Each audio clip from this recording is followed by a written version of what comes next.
In case you didn't already know, Crystal PvP is a unique type of PvP in Minecraft only found on Anarchy servers such as 2b2t. It is very different from traditional PvP. In this video tutorial, I will be teaching you the basics of Crystal PvP and how you can use it to dominate on the battlefield. Let's get right into it. First, let's go over some of the basic supplies you should start with. Keep in mind that these items are only effective if you have at least a basic hacked client.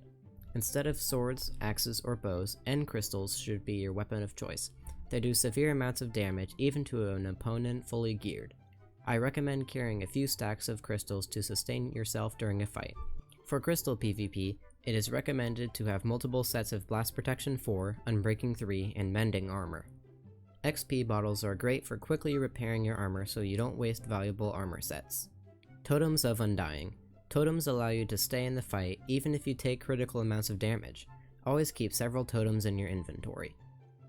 While a pickaxe may seem like a silly thing to bring to a fight, it is very important for bringing down your opponent's defenses. We'll be going over more of this later.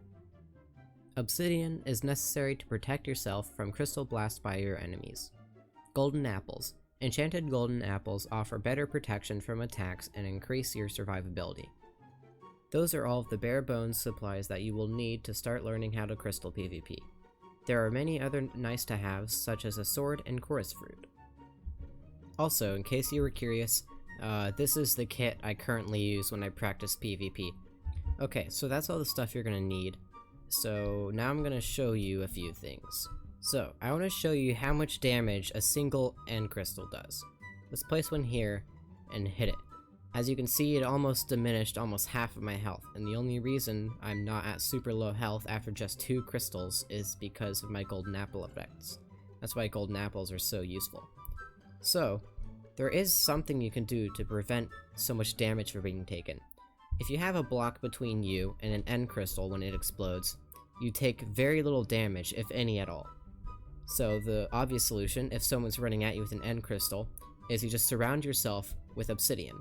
So that way, no matter where they place it around you, or even like on your blocks, it can't do all that much damage to you because you have a block between you and the end crystal. Now, what they're going to try and do is they're going to try and mine out your obsidian, because if they mine out a piece of obsidian, they're easily able to place an end crystal and then do a lot of damage in a quick sequence. So you gotta do your best to make sure that your blocks are intact. So if I see him starting to mine this one, I want to have my obsidian ready and be ready to place it as soon as I can after he breaks it. But as you can see, the obsidian is lit up red, and that's because with my hacked client, it highlights blocks that if mined would allow them to do a huge amount of damage to you. A solution to this is, if you're, most likely you're not going to be on flat ground, you're going to be like on the bottom of the world with bedrock pits and stuff. The solution to that is to make it so that, let's say they were over there. I want to make it so that they can't reach any of my blocks. So I would maybe put some of that there, some there, and then, as you can see, if I start to block out those, it makes it so that I'm much less likely to be killed instantly if these blocks are mined. I'm not sure if that's actually a good idea because it makes it easier to trap you, but I'm kind of doing this on the fly, so. If I were to want to advance towards my opponent per se, like maybe I'm a little bit further away, I definitely do not want to get up and start running and just charge at them, right? That's the last thing you want to do, because their auto crystal is going to place about 20 crystals between you and them by the time you make it over there, and at that point you've probably lost a few totems, and you do not want to lose your totems.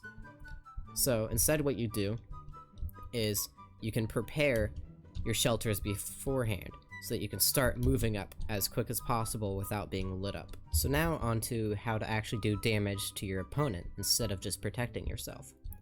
So you see, this is how a lot of things are going to go down. Maybe not exactly like this on a flat surface, but odds are you're going to be having yourself surrounded by blocks so you're not blown up instantly, and the other guy is also going to have himself surrounded by blocks. What you're going to want to do is you're going to want to try and mine out his blocks while not, losing your own. So it's going to become a battle to see who can mine a block first. And sometimes it can go on for a while, There are other strategies you can use to make it so that you have the upper hand in this situation, so it's not just a stalemate like it is here. But this is the basics. I'm just teaching you enough so that you can start learning and just make it sure that you can survive. So what you would do is you would want to try and mine out his blocks, but you don't want to make it dead obvious by looking at which block you want to mine. Instead, you generally want to look down at your feet or something and then go up into free cam mode. I have it keybinded to V, and then you can go around and start mining blocks out from behind him to his side. You can kind of try and confuse him a little bit, and then when you do that, your auto crystal will automatically start placing crystals here. So that's what you want to do basically. You want to maintain your own protection while mining out the obsidian blocks protecting your opponent so that your auto crystal hacks can do the work. So here's a little bit of strategy for you. Let's say we're in a standoff like this. What you can do to make sure that you have the tactical advantage is to trap your opponent. Some hacks will allow you to do it automatically, but since it's just an armor stand, I'm using my own free cam and stuff. So let's say he's trapped like that. If we go back here, he actually cannot reach and mine out any of these blocks unless we're like super close to him. So what we can do is we can mine out these blocks here and then light him up with crystals while not letting him touch us at all. This is a server 2b2tpvp.net, that's the IP and the name. But what this is it's basically an anarchy PvP server made so that people can practice their crystal PvP without having to join an actual anarchy server. So I use this a lot, I've been using it for a while, and I recommend that you use it as well, because you can create your own kits, you can use other people's kits, you can duel individuals, or you can jump into the big battle arena down there and get yourself killed repeatedly. And oops, I accidentally kinda broke the server a bit there. Okay.